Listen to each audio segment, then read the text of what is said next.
Shalom teman-teman yang senantiasa diberkati oleh Tuhan. Saya percaya bahwa ketika kita hadir pada saat ini, itu semuanya hanya karena anugerah dan cinta kasih Tuhan yang tidak pernah berkesudahan dalam kehidupan kita. Pada kesempatan ini, saya akan dapat menyampaikan sebuah hal tentang apakah orang mati dan orang hidup masih memiliki hubungan yang erat atau sudah tidak ada lagi hubungan. Alkitab mengajarkan bahwa kehidupan orang mati sudah tidak lagi berhubungan dengan orang yang hidup. Artinya sudah putus hubungan. Sehingga jangan ada orang di antara kita yang berbicara bahwa ia dapat berbicara dengan arwah orang mati, bahwa ia dapat melihat wajahnya dengan jelas bahwa dia orang itu yang meninggal. Teman-teman yang diberkati oleh Tuhan, janganlah heran dengan hal itu ketika iblis dapat melakukannya. Ia dapat menyerupai wajah orang mati dan bahkan dia mengetahui latar belakang kehidupannya. Karena dapat juga dikatakan di dalam 2 Korintus 11 ayat 14, hal itu tidak usah mengherankan, sebab iblis pun menyamar sebagai malaikat terang. Artinya bahwa iblis juga memiliki kuasa, tetapi dia tidak melebihi kekuatan Sang Pencipta, yaitu Allah kita. Dalam Lukas 16 ayat 19 sampai dengan ayat yang 31 berbicara bahwa orang kaya itu menyuruh Abraham agar Lazarus pergi ke bumi untuk menjumpai saudara-saudara dari orang kaya tersebut, agar memperingati mereka tentang keberadaan dari orang kaya tersebut, agar mereka tidak mengalami hal yang sama, sehingga mereka beranjak kepada pertobatan. Dalam kisah Yesus Kristus, tidaklah Lazarus itu pergi menjumpai orang hidup, karena orang mati tidak lagi memiliki hubungan dengan orang yang hidup di bumi.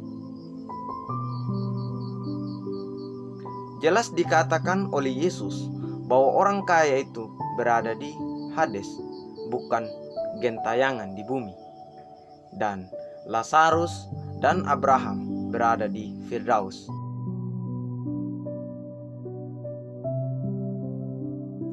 Ayub 14 ayat 10 sampai 12.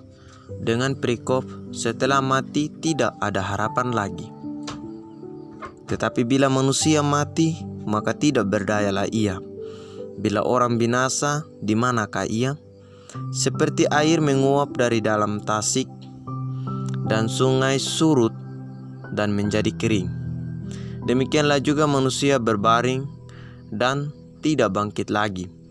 Sampai langit hilang lenyap, mereka tidak terjaga dan tidak bangun dari tidurnya. Ayub 7 ayat 9 sampai 10. Dengan perikop, hidup itu berat. Sebagaimana awan lenyap dan melayang hilang, demikian juga orang yang turun ke dalam dunia orang mati tidak akan muncul kembali. Ia tidak lagi kembali ke rumahnya dan tidak dikenal lagi oleh tempat tinggalnya.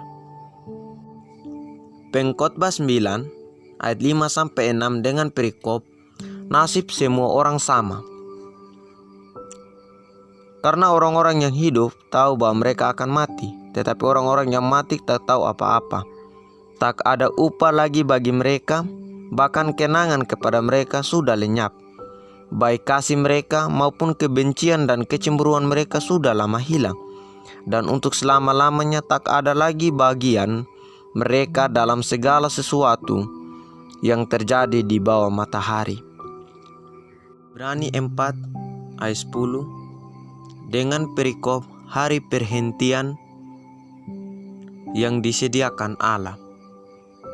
Sebab barang siapa telah masuk ke tempat perhentiannya, ia sendiri telah berhenti dari segala pekerjaannya, sama seperti Allah berhenti dari pekerjaannya. Teman-teman yang diberkati oleh Tuhan, jelas bahwa manusia yang sudah mati tidak gentayangan di bumi atau muncul di bumi.